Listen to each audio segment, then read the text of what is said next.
Moi, mä oon Noora Korppia. Mulla on sellainen olo, että mä en oikein tiedä, mitä mun pitäisi tehdä. Ehkä sullakin on joskus ollut sellainen olo, että sä et oikein tiedä, mitä sä haluaisit tehdä. Se voi liittyä ehkä johonkin, jos sä tykkäät puuhailla jotain luovia juttuja, vaikka maalata, piirtää, kirjoittaa, tehdä musaa. Välillä tulee sellainen, että mitähän hittoa mä oikein teen seuraavaksi. Tai sitten tämä olo saattaa liittyä vaikka jonkinlaiseen parisuhdetilanteeseen. Mä uskon, että aika monilla on kokemusta myös tästä, että sä oot jossakin ihan ok hyvässä suhteessa ja sitten tulee välillä taas sellainen olo, että sittenkään tiedä, että onko tämä ihan hyvä tilanne mulle. Niin sitten siinä rupeaa pohdituttaa, että mitähän mä oikein tekisin tämän suhteen, tämän asian kanssa. Ja yksi semmoinen varsin yleinen esimerkki, mitä käsittääkseni aika monetkin on pohtinut, että mitä mun pitäisi tehdä mun elämälläni. Jos nykyinen duuni ei vaikka tunnu sellaiselta, että jotenkin pääset hyödyntämään sitä sun täyttä potentiaalia siellä, niin voi olla, että sä oot pohtinut, että pitäisiköhän mun siirtyä johonkin toiseen paikkaan, mutta sä et siltäkään oikein tiedä, että mikä se olisi se paikka, mikä se on se seuraava siirto, mitä mun pitää oikein tehdä. Ja se on oikeasti tosi ahdistavaksikin voi käydä se fiilis siitä, että mä en vaan yhtään tiedä, mitä mun pitäisi tehdä. Yleensä sellaiseen kyllä liittyy, että siellä taustalla on jonkinlaista tyytymättömyyttä siihen nykyiseen tilanteeseen, että tavallaan siinä ei ihan täydellisen tietämätön kuitenkaan ole. Vaan sä haluat, että se sun tilanne muuttuu jollain tavalla paremmaksi. Mutta sitten ehkä se on vielä hämärän peitos, että mikä se voisi olla se taikakeino, joka sen tilanteen muuttaisi.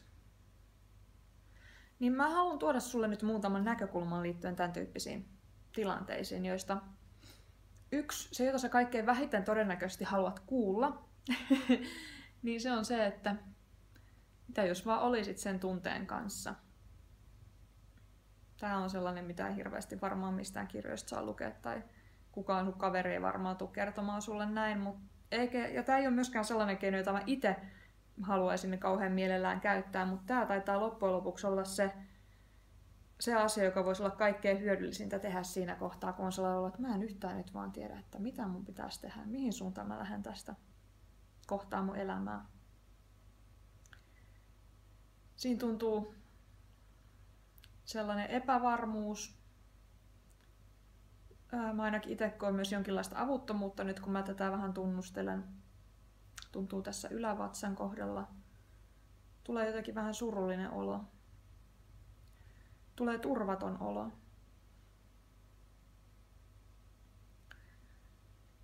Ja mä huomaan, että mun mieli koko ajan haluaisi liikahtaa jonnekin ja löytää jonkinlaisen ratkaisun, että se voisi takertua siihen ja kokea, että tilanne on hallinnassa.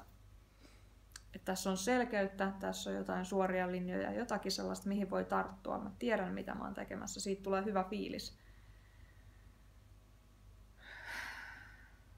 Mutta kun tää elämän perusluonne ei ehkä ole sellainen kauhean selkeä ja suoraviivainen, kuten olet ehkä saattanut tässä vuosien saatossa huomata, niin voisi olla ihan hyvä idea jossain vaiheessa alkaa opetella sietämään sitä epävarmuutta, sitä epäselkeyttä tai jotenkin, että oppisi vaan olemaan sen asian kanssa, että nyt on tällaista. En tiedä kuinka kauan tätä kestää, mutta ainakin aiemmat kokemukset on osoittanut, että mikään tunnetila ei ole jäänyt koko loppuelämän ajaksi päälle kuitenkaan. Että se on tässä sentään sellainen lohdullinen ajatus. Sitten varsinkin jos sä oot sitä tyyppiä, että sä oot tehnyt paljon töitä, tällaista sisäistä työtä itses kanssa, tutkinut sun omia ajatusten ja tunteiden rakenteita ja sen semmoista, ja joutunut ehkä moneen kertaan kyseenalaistamaan jopa sen, että kuka minä olen ja mitä minä haluan. Ja mä ainakin itse kokenut, että omalla matkalla sitä on tapahtunut tosi monta kertaa, että menee jotenkin taas aivan uusiksi se, että mitä mä käsitän itsestäni, mitä ne on ne asiat, mitä mä haluan mun elämässä, mitkä jutut on mulle tärkeitä työssä, parisuhteessa, harrastuksissa. Niin sellaisena hetkinä sitä hämmennystä tulee vastaan ja se kuuluu prosessiin. Ja eräänkin kurssin puitteissa oli tapana lohkaista tällaisia juttuja kuin, että luota viiveeseen tässä tilanteessa. Ja sitten tätä tilaa tässä välissä kutsuttiin vittumaiseksi välitilaksi. Terveisiä vaan kavereille, jotka olivat siellä mukana. Että se vaan kuuluu tähän prosessiin. Välillä ei vaan tiedä yhtään mistään mitään ja että mitä mun pitäisi mennä, mihin mun pitäisi, mitä pitäisi tehdä. Mä huomaan, että mulle tulee jotenkin huojentunut olo, kun mä puhun tästä. Ja näin se on. Joo. Niin en mä voi jotenkin kontrolloida tätä koko elämää. Tää on jotenkin ihan valtavan suuri, paljon mua viisaampi systeemi. Että mitä jos mä vaan antaisin tän olla näin ja relaisin, luottaisin viiveeseen ja eräskin viisas opettajani sanoi, että jos hän ei tiedä mitä tehdä, niin hän ei tee mitään.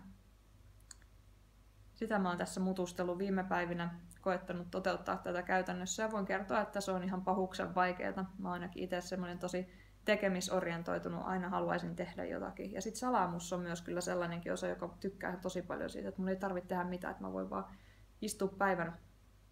No en mä koskaan ole varmaan istunut kokonaista päivää, mutta niin kun menen vaikka istumaan tuohon lattialle ja katon ikkunasta ulos aivot narikassa, se on ihan parasta. Paitsi niinä hetkinä, kun takaraivossa jyskyttää se, että pitäisi tehdä enemmän, pitäisi tehdä tällaisia videoita, pitäisi kirjoittaa. Pitäisi vähän pohtia, että mitä mä haluan tältä uudelta tulevalta vuodelta. Mutta mä luotan siihen, että se aukeaa pikkuhiljaa. Sitten yksi tapa kanssa, miten sitä voi hahmottaa, on se, että kokeilee. Lähtee kokeilemaan erilaisia juttuja. Näkee ihmisiä, juttelee tästä asiasta muiden kanssa. Et kyllä se lähtee aukeamaan yleensä se asia. Ja meidän alitajunta on myös sellainen, että jos on tullut tietoiseksi, että mä en tiedä mitä mä haluaisin tehdä, mä haluaisin, että tämä ratkeaa jotenkin, niin kyllä se alitajunta sitten aktiivisesti prosessoi ja työstää sitä asiaa, varsinkin jos sä sitten vielä jotenkin heität sinne sellaisen intention, että hei mä haluan, että tämä asia ratkeaa mielellään parin päivän sisällä, niin kyllä se mystinen koneisto tuolla jossakin rupeaa sitten raksuttamaan ja tuuppimaan sulle kaiken näköisiä erilaisia vastauksia. Joo, eli jos et tiedä mitä tehdä, niin relaa vaan. Ei se haittaa. Meillä kaikilla tulee sellaisia hetkiä meidän elämässä. Luota prosessiin, luota viiveeseen. Kyllä se ratkaisu, vastaus tulee sieltä vielä jonain päivänä. Ja aivan varmaa on se myös, että ne vastaukset tulee muuttumaan tässä tämän elämän mittaan. Hyvää viikonloppua sulle.